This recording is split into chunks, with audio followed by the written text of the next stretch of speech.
Margaret Williams, at 68 years old, was well accustomed to quiet mornings in the small town of Savannah, Georgia.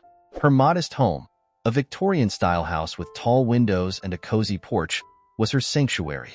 The walls held memories of a time when the house was full of life. But now, it was just her and the silence, a companion she had long since learned to accept.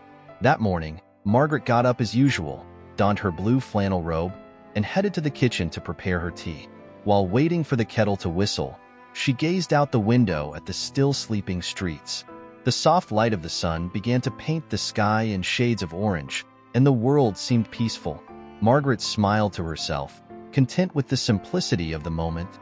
The kettle whistled, pulling her back to the present, and she poured the hot water over the chamomile tea, inhaling the comforting aroma that filled the kitchen. But just as she was about to take a sip, an unexpected sound disrupted the calm. It was a cry, faint and distant, that seemed to come from outside. She frowned, trying to pinpoint its origin. Leaving her cup on the table, she walked toward the front door, her heart beating with a sudden unease. When she opened the door, the crying became clearer. Margaret hesitated for a moment, her eyes scanning the street, but no one was in sight. She then descended the porch steps and followed the sound, which led her to the side of the house, near the trash bins. Who's there?" Margaret called out, her voice trembling, her heart racing in her chest. The crying grew louder, almost desperate, and that's when she saw it. Among the trash bins, a small figure was wrapped in dirty rags. Margaret's breath caught in her throat as she approached and realized it was a baby, a tiny, black baby boy with tear-filled eyes. "Oh my God! What are you doing here, little one?" she murmured, kneeling beside the baby. Her hands trembled as she picked him up, feeling the fragile warmth of his body against her chest. The baby calmed down a bit as soon as he felt Margaret's touch.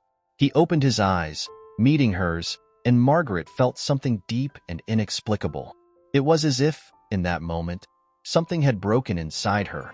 A void she hadn't even known existed began to fill. "Sure, it's okay now. I'm here," she whispered, gently cradling him. The baby looked at her with a silent trust, as if he already knew he was safe. Margaret slowly stood up, holding the baby close. "Let's get you out of here, sweetheart. You must be hungry." She went back inside the house, her heart full of a mix of fear and determination. As she crossed the threshold, the reality of her decision began to weigh on her mind, but the long-dormant maternal instinct within her spoke louder. In the kitchen, she placed the baby in a cushioned laundry basket and searched for something to feed him. She opened the fridge and found some milk, which she warmed up and poured into a bottle she had kept since her nieces and nephews were little. "What are we going to do now, little one?" she asked while feeding the baby, who sucked on the bottle eagerly. "I should call the police, but how can I let you go? Where do you belong? Who left you here?" The baby had no answers, only gazed at her with those big brown eyes that seemed to ask, "Will you take care of me?" Margaret sighed deeply, feeling the weight of responsibility settle on her shoulders. Maybe you belong here with me." And so, on that morning that began like any other, Margaret Williams' life would change forever. She couldn't know it yet, but the baby she found in the trash would be the key to a transformation in her life that she could never have imagined. Margaret Williams couldn't sleep that night. Every time she closed her eyes, the small, innocent face of the baby appeared in her mind, along with all the doubts that tormented her. She knew the most sensible decision would be to call the police, let the authorities handle the situation, and find a proper place for the baby. But every time she thought about it, something inside her screamed in protest. The next morning, Margaret got up before dawn, driven by an energy she hadn't felt in a long time. The baby, now clean and wrapped in soft blankets, was sleeping peacefully in the makeshift basket beside her bed. She watched him for a long time, her heart heavy with worry. "I can't just give you up to someone else, can I?" she whispered, more to herself than to the baby. "But how am I going to take care of you? I'm an old woman, and you deserve more than this." The baby stirred slightly but remained asleep. Margaret sighed and headed to the kitchen, where she started brewing a strong pot of coffee. She needed to clear her mind, find a solution. As the coffee brewed, She considered all the alternatives. She picked up the phone a few times, thinking about dialing the police, but she always hesitated.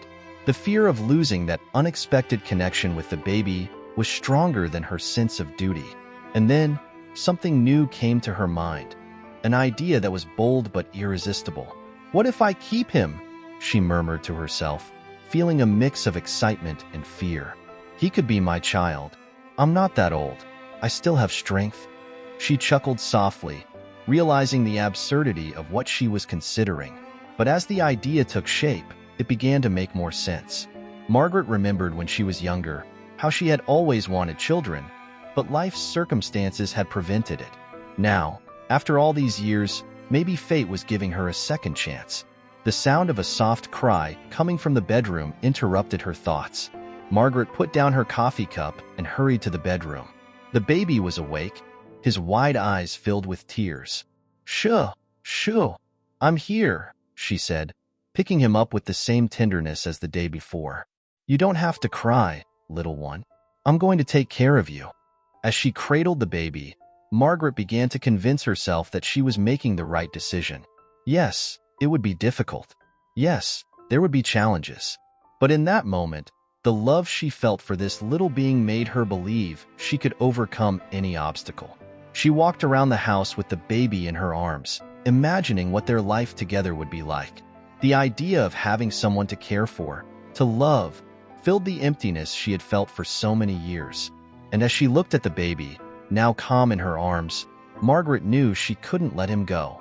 "You need a name," she said, gently stroking the boy's soft cheek. "How about Michael?" "Yes, I think that suits you." The baby made a soft sound, almost as if in approval, and Margaret smiled. Then it settled. "You'll be my Michael." With her heart full of new hopes and fears, Margaret knew the road ahead would be tough. But as she looked at Michael, she knew she had made the right choice. "We're going to be just fine," she whispered, more to herself than to him. "I promise I'll give you all the love I have." And so, on a morning that began with uncertainty and doubt, Margaret decided to change the course of her life forever. She didn't know what the future held, but she was ready to face anything for her new son, Michael. In the days that followed, Margaret's home transformed completely. The silence that once filled the rooms was replaced by the soft sounds of Michael's coos and giggles. It was a change she never imagined, but one she welcomed with all her heart. Taking care of a baby after so many years seemed like an immense challenge, but it was also something that filled her in an unexpected way. Margaret began to establish a new routine. Her mornings now started with feeding Michael, followed by diaper changes and tender moments in the living room armchair. As she gently rocked him, she found herself singing old lullabies her mother used to sing to her. "You like these songs, don't you, little one?" Margaret whispered as she watched Michael's eyes slowly close. "I'm not the best singer, but I'll do my best for you." Michael would let out a soft coo, almost as if responding, and Margaret would smile, feeling a deep connection with the boy. While Michael slept, Margaret took the opportunity to make some calls. She needed help and knew she couldn't do everything alone. So, she called her longtime neighbor and friend, Helen Parker, who had always been a constant presence in her life. "Margaret, dear, how are you?" Helen asked when she answered the phone. "I'm doing well, Helen." "Well, as well as can be expected," Margaret replied, hesitating for a moment before continuing. "I need to talk to you about something important." "Of course, what happened?" Helen asked, her voice full of concern. "Can you come over to my house?" "It's better if we talk in person," Margaret said, trying to keep her voice steady but feeling the anxiety rising. "I'm on my way," Helen replied without hesitation. About 20 minutes later, Helen arrived at Margaret's house, slightly out of breath after climbing the porch steps. She was a sturdy woman with short gray hair and a warm smile that always put Margaret at ease. "What's going on, Margaret? You seem worried," Helen said, closing the door behind her. Margaret took a deep breath, her hands trembling as she led Helen to the living room. "Helen, I found something, or rather, someone. I want you to meet someone." "Someone?" Helen raised her eyebrows, surprised.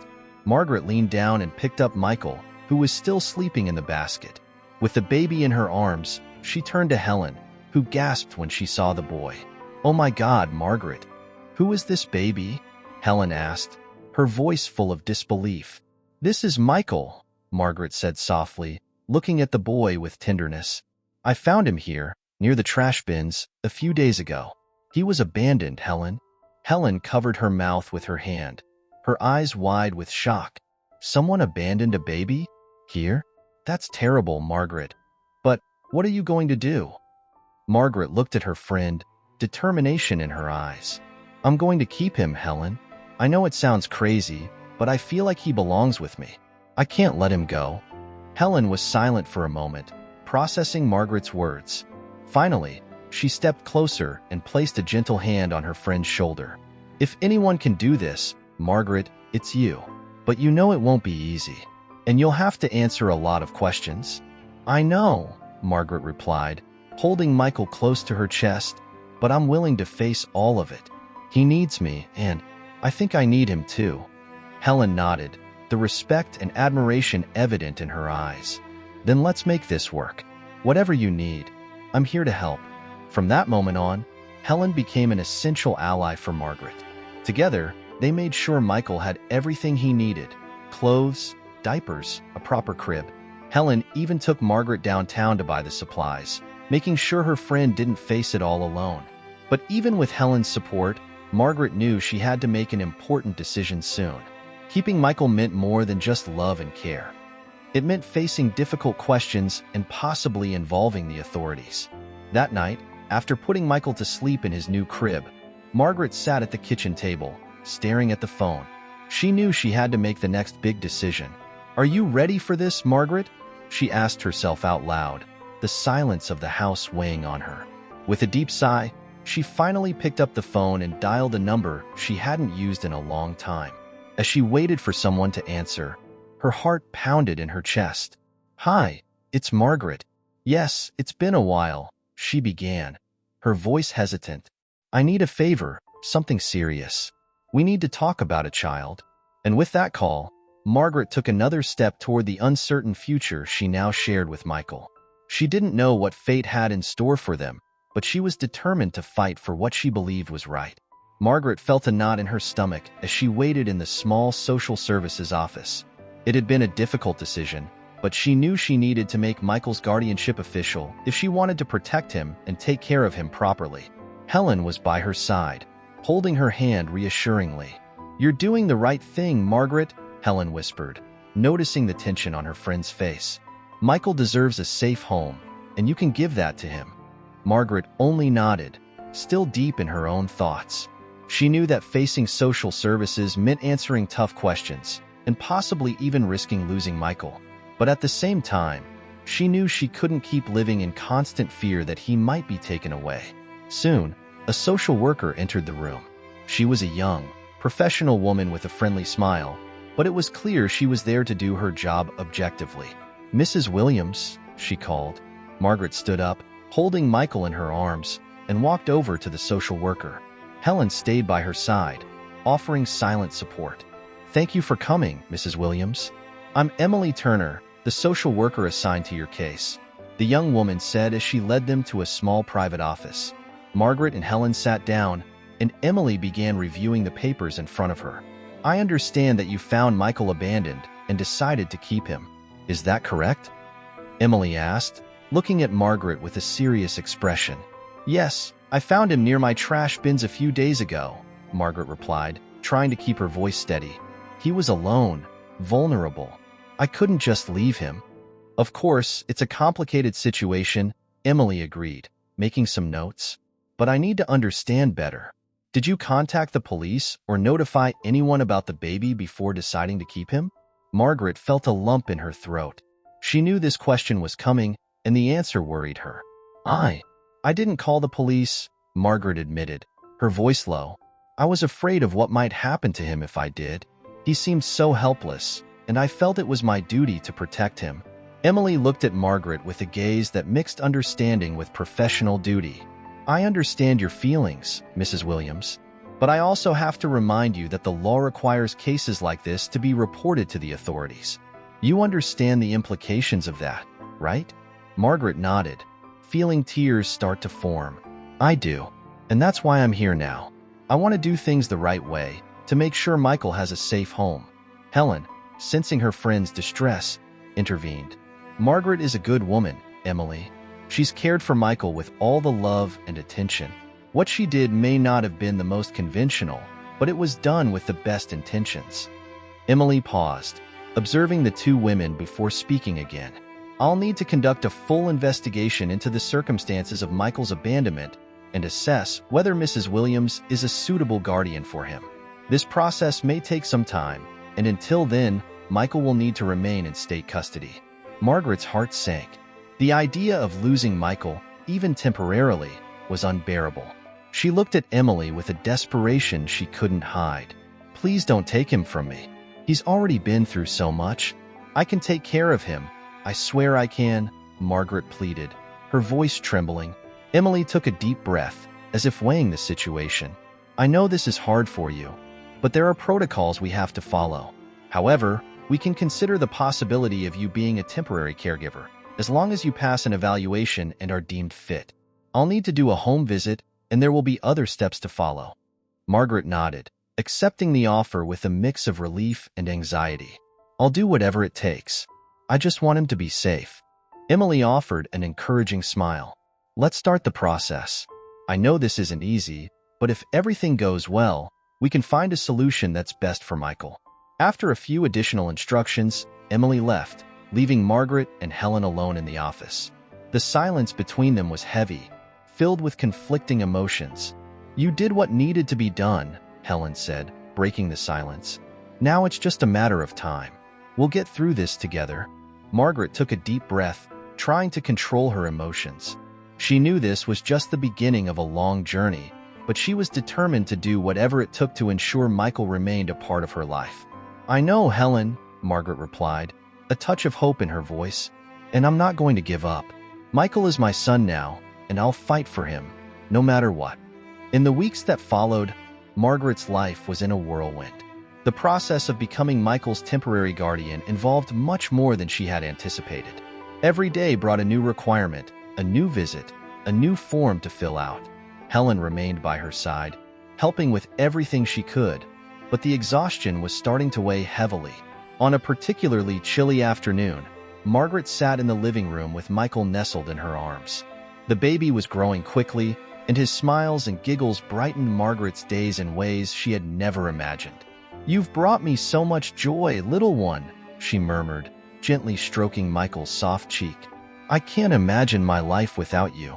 As she spoke, the phone rang, interrupting the peaceful moment. Margaret hesitated before answering, her heart racing with the anxiety that had become a constant companion since starting the guardianship process. "Hello?" she answered, trying to keep her voice steady. "Mrs. Williams? This is Emily Turner." The social worker's voice came through the line. There was a mix of seriousness and compassion in her tone. "Hi, Emily," Margaret replied, feeling a twinge of nervousness. "Do you have news?" "Yes, I do," Emily said, pausing briefly. "I'd like to come by your house tomorrow afternoon. We need to discuss the next steps." Margaret's heart skipped a beat. "Sure, I'll be here. What time?" "About 2 in the afternoon, if that works for you," Emily replied. "Yes, I'll be waiting," Margaret agreed, trying to mask her anxiety. After hanging up, Margaret stood for a moment, looking at Michael, who was playing with a small toy in her lap. She knew Emily's visit could mean anything, from simple progress in the process to news that could change everything. The next day, right at 2 in the afternoon, the doorbell rang. Margaret, who had been nervously tidying the house since morning, took a deep breath before opening the door. "Hello, Mrs. Williams," Emily greeted, with a friendly but professional smile. "May I come in?" "Of course, please," Margaret responded, gesturing for her to enter. Helen was sitting on the couch, ready to offer her support as always. Emily took a seat in the chair across from Margaret, while Helen watched silently. "I've been reviewing the process and evaluations," Emily began, pulling out some papers from her bag. "First of all, I'd like to congratulate you. You've passed all the stages and are now considered a suitable temporary guardian for Michael." Margaret felt a wave of relief wash over her, and she nearly let out a sigh of contentment. "Thank you, Emily. That means a lot to me. But there are still some steps we need to follow, Emily continued, her expression becoming more serious. I need to inform you that while you're now the temporary guardian, we're still searching for any biological relatives who might claim custody of Michael. This means you may need to deal with that possibility at some point. Margaret's joy diminished slightly, replaced by concern. I understand, she responded calmly. But as long as there's no one, I'll do everything I can to ensure he has a safe and loving home. That's what matters now, Emily agreed, putting the papers back into her bag. I'll continue to monitor the case closely and will be available for any questions or assistance you might need. After Emily left, Margaret and Helen were alone in the office, absorbing the news in silence. You did it, Margaret, Helen finally said, smiling warmly at her friend. Michael will be with you, at least for now. Yes, I did, Margaret murmured, still trying to process everything. She knew the future was still uncertain, but at least now she had the chance to continue caring for Michael. Margaret approached the crib where Michael was peacefully sleeping and gently stroked his head. I promise, little one, that as long as you're with me, you'll never be alone. Helen came over and placed a hand on Margaret's shoulder. And you're not alone either, Margaret. We're in this together. Margaret smiled, feeling a bit lighter. She knew there was a long road ahead, but at that moment, with Michael by her side and Helen supporting her, she felt ready to face any challenge. Margaret was in the garden, cutting some flowers to place in a vase in the living room, when she heard the doorbell ring. The afternoon sun bathed the space in warm light, and Michael was napping peacefully in his crib. Margaret took a deep breath, still carrying the tension of recent days, and headed to the door. When she opened it, she found a woman standing there, holding a small folder. Her eyes were a bit red, and she looked nervous but determined. Margaret immediately recognized her as Michael's birth mother, the woman who could change everything once again. You must be Mrs. Williams, the woman said, her voice a mix of anxiety and hope. Yes, I'm her. You must be, Margaret hesitated, trying to recall the details she had received. I'm Lucia. The woman introduced herself, extending her hand. Lucia Evans. I'm Michael's mother. Margaret hesitated for a moment before shaking Lucia's hand, feeling the weight of the situation. I see. Please, come in. Margaret led Lucia into the living room. They both sat down, and Margaret offered Lucia some tea as she tried to collect her thoughts. So, Lucia, Margaret began, trying to stay calm. Can you tell me why you decided to come forward now? And what happened that led to Michael being abandoned? Lucia looked down for a moment before lifting her eyes. I know this may seem unexpected. I didn't think things would come to this. But after all this time, I couldn't live with the guilt any longer. Michael is my son, and I am so sorry for everything. Margaret listened intently, her heart pounding. I really want to understand. What happened? When Michael was born, I was in a very difficult situation, Lucia began, tears starting to form in her eyes. I was homeless and without support. I knew I couldn't care for him properly. It was a desperate decision. You left Michael in the trash, Margaret said softly, but with a firmness that reflected how much the act had impacted her life. Do you understand how hard that was for me? I know, Lucia agreed, her tears now flowing freely. I deeply regret it. At that time, I didn't know what else to do. When I finally got some support, I was so afraid of what might have happened to him that I hesitated to come forward. Margaret remained silent, feeling the pain and remorse in Lucia's voice. She didn't know how to react but understood the complexity of the situation. I contacted social services, Lucia continued. They told me you had become Michael's temporary guardian. I want to do things right now. I want to try to get what's best for him. Margaret stood up and walked over to Michael's crib, where he was starting to wake up. She gently picked him up and returned to where Lucia was sitting. I love him so much, Margaret said, looking at Lucia with a mix of sadness and understanding. And he seems to love me too. I just want him to have the best. Lucia looked at Michael with a mixed expression of pain and hope. I understand. I just want the chance to be part of his life. If I can't be his mother, I want him to know I'm always here for him. The silence that followed was filled only by Michael's gentle sounds as he began to move, and look at the two women with curiosity.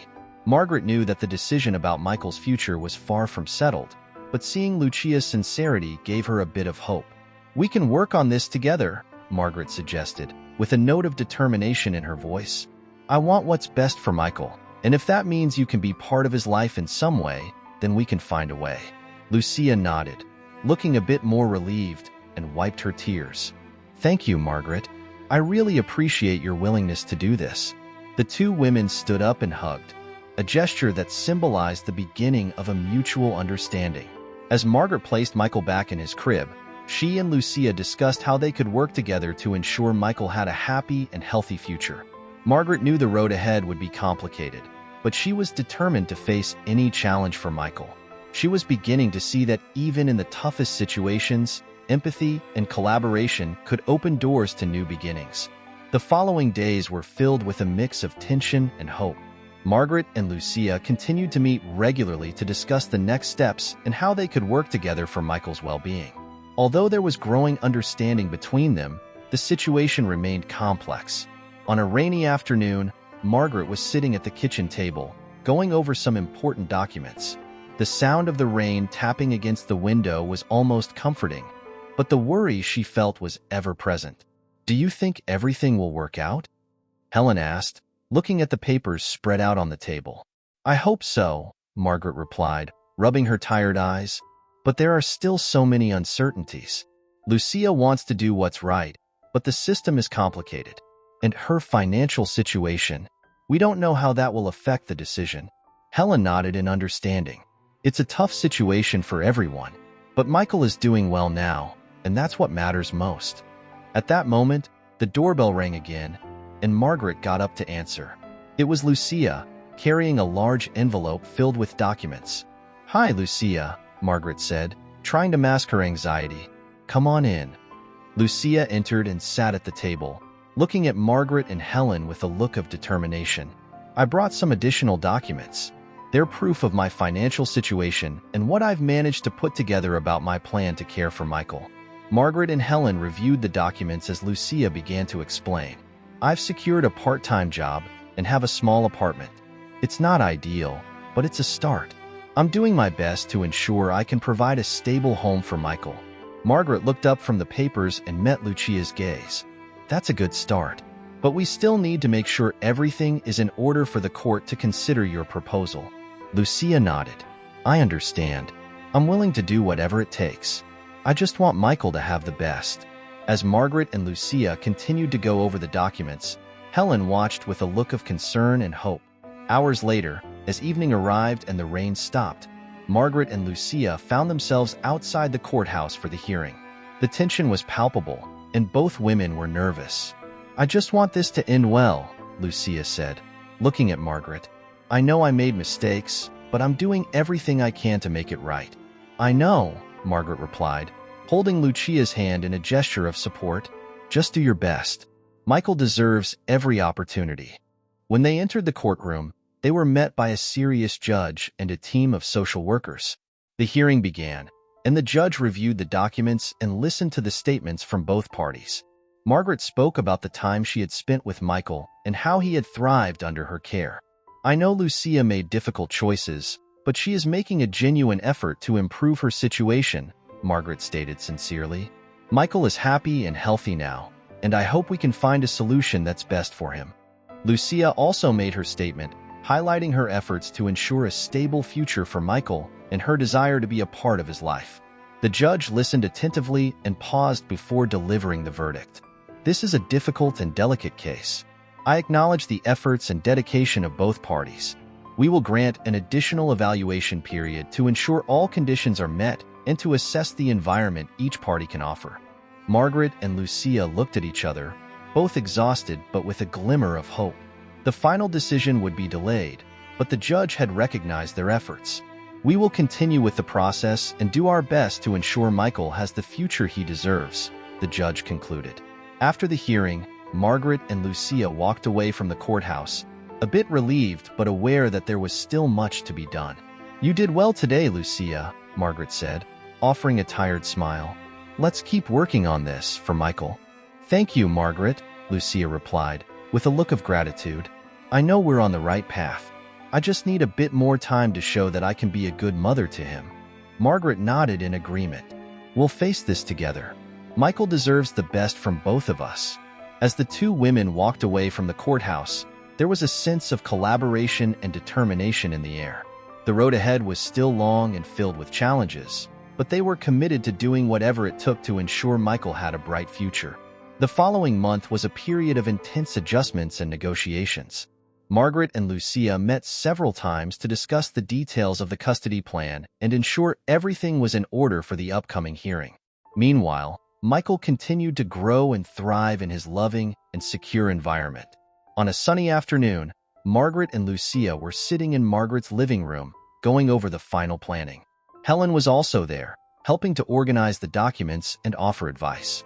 "Margaret, I know we have a lot of issues to resolve," Lucia began, her tone concerned, "but I'm committed to doing everything I can to ensure Michael has a bright future." "I believe in you, Lucia," Margaret replied, placing a gentle hand on Lucia's shoulder. "We just need to make sure all the bases are covered, and that you can truly offer the stability Michael needs." Helen looked at Lucia with an encouraging smile. "We need to ensure the transition is as smooth as possible for Michael. That means carefully planning visitation and making sure everything is documented properly." Lucia nodded, her expression resolute. "I'm working on getting a better place and signing up for parenting courses. I want to be prepared for any challenges." Margaret smiled, admiring Lucia's determination. "That's great. The court will want to see that you're taking concrete steps to ensure Michael's well-being." Time flew by as the two women worked together to finalize the documents and discuss the custody plan. They set up a schedule for Lucia's visits with Michael, ensuring that he could maintain a continuous bond with both women. The night before the final hearing, Margaret and Lucia met for one last review of the details and to share a final conversation. "I just want you to know that, no matter what happens, I'm grateful we've managed to work together for Michael's sake," Margaret said, looking at Lucia with sincerity. "I know this hasn't been easy, and I admire your effort." "Thank you, Margaret," Lucia responded, her voice filled with emotion. "I really appreciate your understanding and the chance to be part of Michael's life. I will do my best to be the mother he deserves." "I know you will," Margaret said, offering a faint smile. "And regardless of the outcome tomorrow, we're doing what's right for Michael."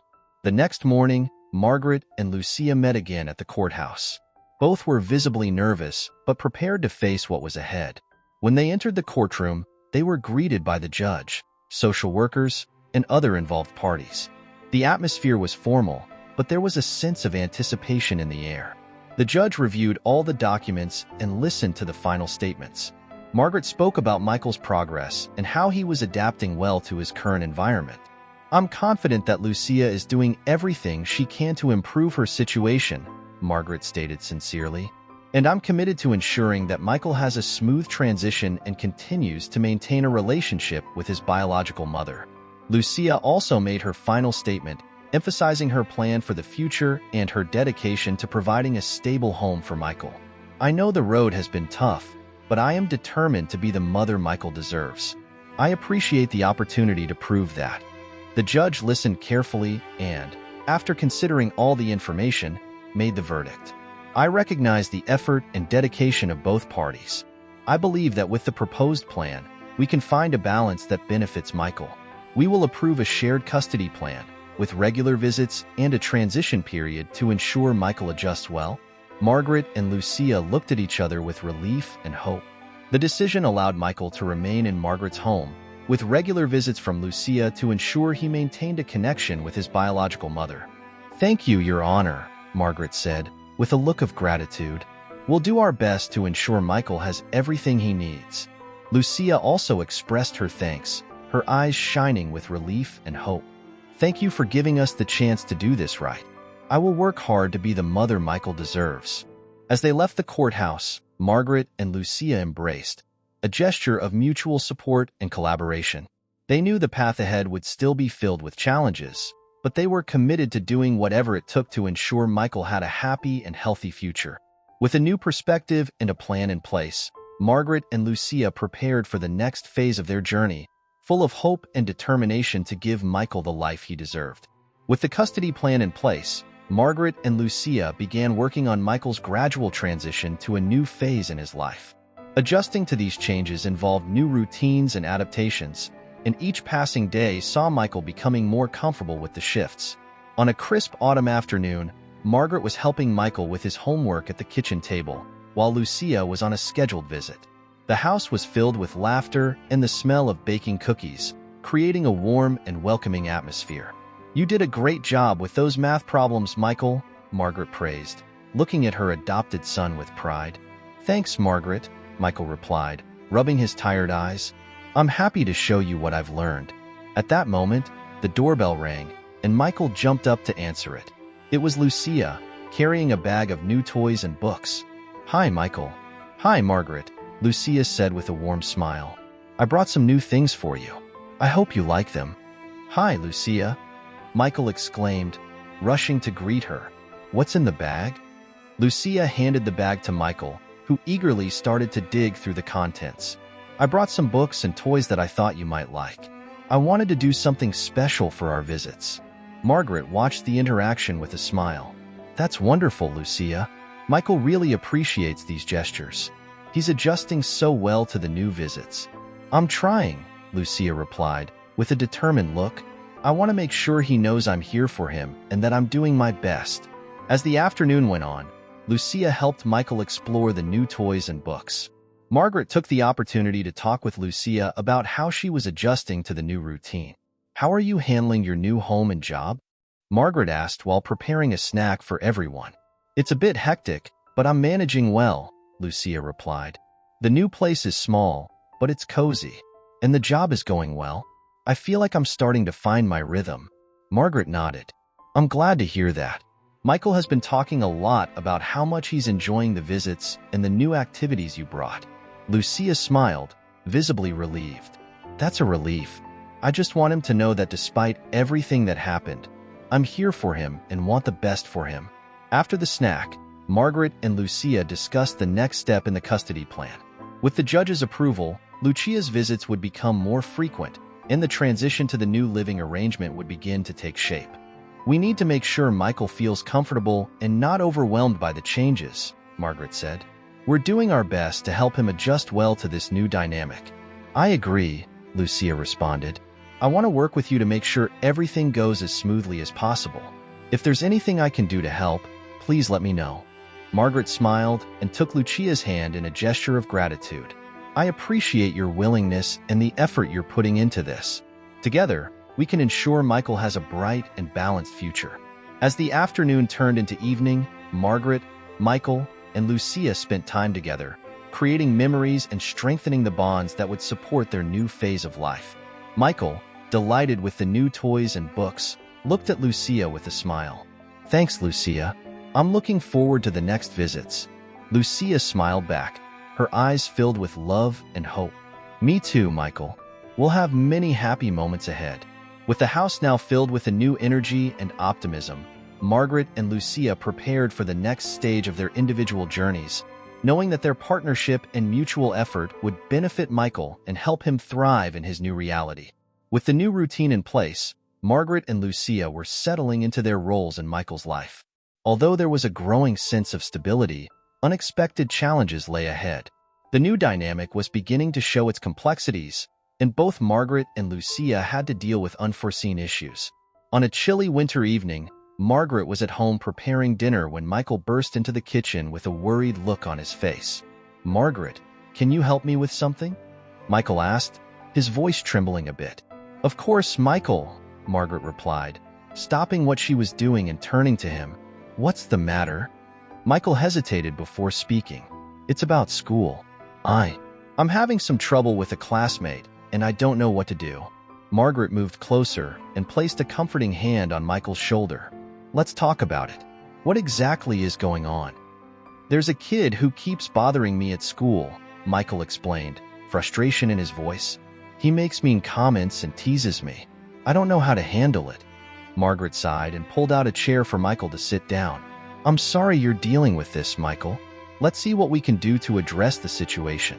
Maybe we should talk to your teacher and see if they can help." "I just don't want it to become a big issue," Michael said, his concern evident. I understand, Margaret replied. We'll handle it carefully and find a solution that makes you feel better. Meanwhile, Lucia was at home dealing with her own challenges.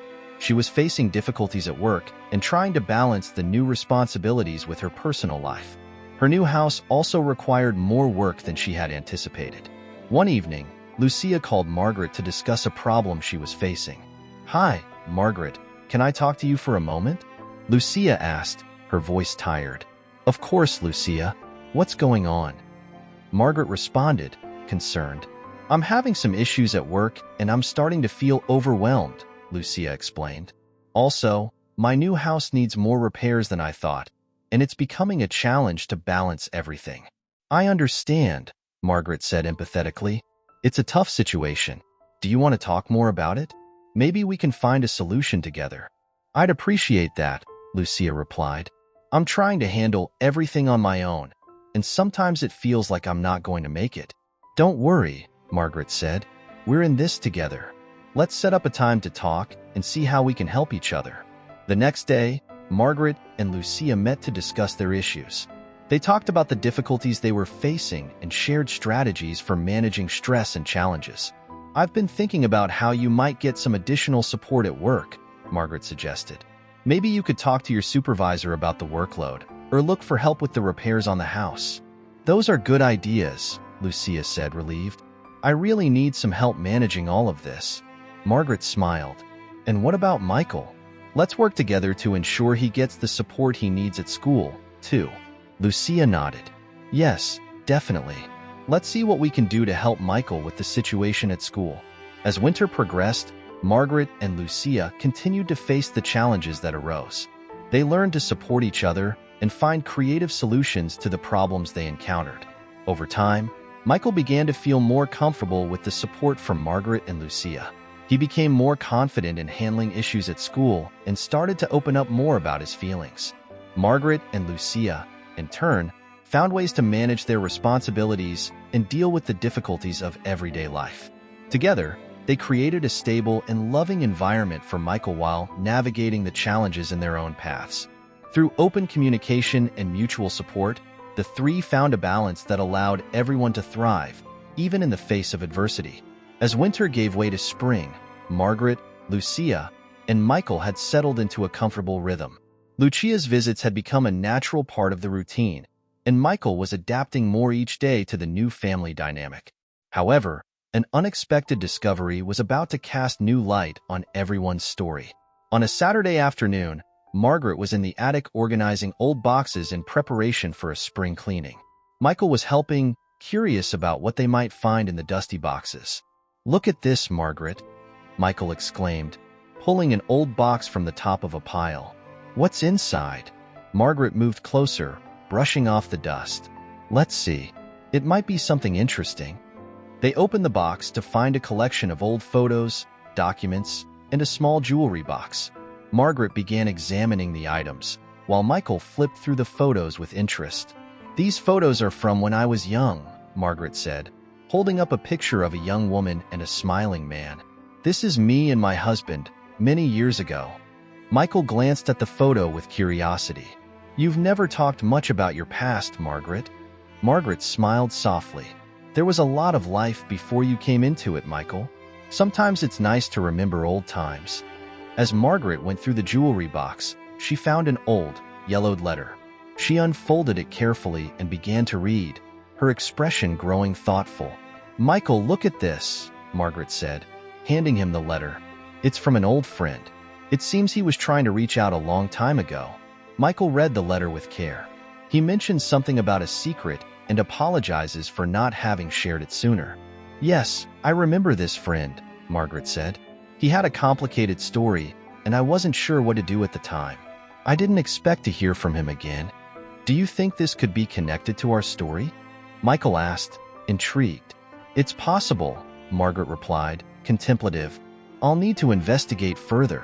There might be important information about my past, or even how our lives intersected." That evening, Margaret talked with Lucia about the discovery. They met in the kitchen for coffee, discussing the implications of the letter. "I found something interesting in the attic today," Margaret began, offering Lucia a cup of coffee. An old letter from a friend mentioning a secret. That's intriguing, Lucia commented, taking the cup. Do you think this could be related to our current situation? It might be, Margaret said. I never thought it could be connected, but now I'm wondering if there's more to uncover. Maybe it's a good idea to look into it further, Lucia suggested. There could be information that helps us understand more about the story. Margaret agreed. Yes, I'll look into this friend and see if I can figure out what he was trying to say. In the following days, Margaret delved into researching the old friend and the secret mentioned in the letter. She contacted people who might have more information and revisited old documents and records. Meanwhile, Michael, excited about the possibility of uncovering a mystery, offered to help with the research. He spent hours going through old photos and documents, eager to discover what the past might reveal. Margaret, have we found anything? Michael asked, his voice filled with anticipation. We're making progress, Margaret replied, showing Michael an old document. It seems this friend was trying to reconnect in some way. This is amazing, Michael said. I think we're getting closer to understanding it all. Margaret smiled at Michael. Yes, we are. And as we uncover more about the past, we're also connecting more deeply with our own story. As they continued their investigation, Margaret, Lucia, and Michael found new ways to come together and strengthen the bonds they had formed. The search for answers about the past brought new insights and deepened their connections. With the flowers beginning to bloom and spring settling in, life continued to evolve for everyone, and the story of their lives was about to intertwine in unexpected and meaningful ways. As spring was in full bloom, bringing a fresh vibrancy to the streets of Houston, Margaret, Lucia, and Michael had settled into their new dynamic. However, the return of Michael's biological mother still cast a shadow of uncertainty over their lives. The truth had come out, and the lingering questions needed to be resolved. One sunny afternoon, Margaret was in the kitchen preparing tea when Lucia entered with a serious expression. Margaret, we need to talk, Lucia said, taking a seat at the table. Vera's visit is scheduled for tomorrow. It's time to decide what we're going to do. Margaret nodded, her gaze fixed on the stove. I know. Michael has shown a lot of strength, but I can tell he's conflicted. Lucia frowned. I sense that too. He wants to be fair to his biological mother, but he doesn't want to leave you. Later that afternoon, Michael walked into the kitchen and overheard part of the conversation. What are you guys talking about? He asked, anxiety evident in his voice. We're discussing tomorrow's visit and what it means for all of us, Margaret explained, approaching him with a comforting hand on his shoulder. Michael looked between them, visibly unsettled. I really don't know what to do. I feel like I'm caught between two worlds. I understand, Lucia said gently, but what matters now is what you truly want. You need to follow your heart. Michael sighed, looking at Margaret. I love both of you. I don't want to hurt anyone. Margaret offered a reassuring smile. Michael, the most important thing is that you're honest with your feelings. If you need time to decide, that's okay. The next morning, Vera arrived at Margaret's house, carrying a mix of nerves and hope. She was greeted by Margaret and Lucia, who led her to the living room where Michael was waiting. Hi, Michael, Vera said, trying to sound calm.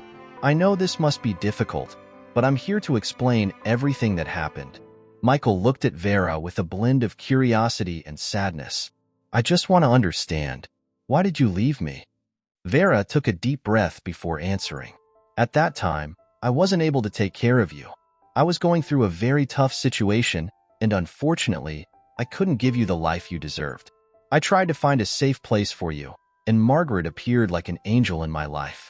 Margaret listened to Vera's story with a heavy heart.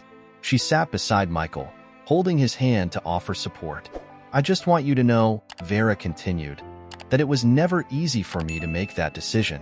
I always knew that one day I would have to come and explain. But I want you to know that I have always loved you and never wanted to lose you. Michael, with tears in his eyes, looked at Vera. I understand now. I really don't know what to do. I have a life here with Margaret and Lucia, but I also have a desire to get to know you and learn more about my past. Margaret stood up and walked over to Michael and Vera. Michael, this is a decision only you can make. What I want is for you to be happy and at peace with your choice. You will always have a special place in my heart, no matter what you decide. Lucia added, "We're here to support you, no matter which path you choose." Michael took a moment to process everything he had heard. Finally, he spoke with a firm but emotional voice. "I want to spend some time getting to know my biological mother and understand more about my past. But I also want to continue living with Margaret and Lucia, where I have always felt loved and safe." Vera smiled with tears in her eyes, understanding Michael's decision. "I understand, and I'm glad you can find a balance. The most important thing is that you're happy and know you have my love and support." With the decision made, the group spent the afternoon talking and sharing stories, building a bridge between the past and the present. The meeting was an important step for Michael, who now felt more confident about the future. As the sun set, Margaret, Lucia, and Michael sat together in the garden, reflecting on the day. "It was a tough day, but also a day of growth," Margaret said, looking at Michael with pride. Michael smiled at Margaret and Lucia. "Thank you for being by my side. I know I can count on you, and that means a lot to me." Lucia placed her hand on Michael's. "We'll always be here for you, no matter what." With lighter hearts and a new understanding, Margaret, Lucia, and Michael faced the future with hope, ready to embrace the next chapter in their lives, united by a bond that now felt stronger than ever.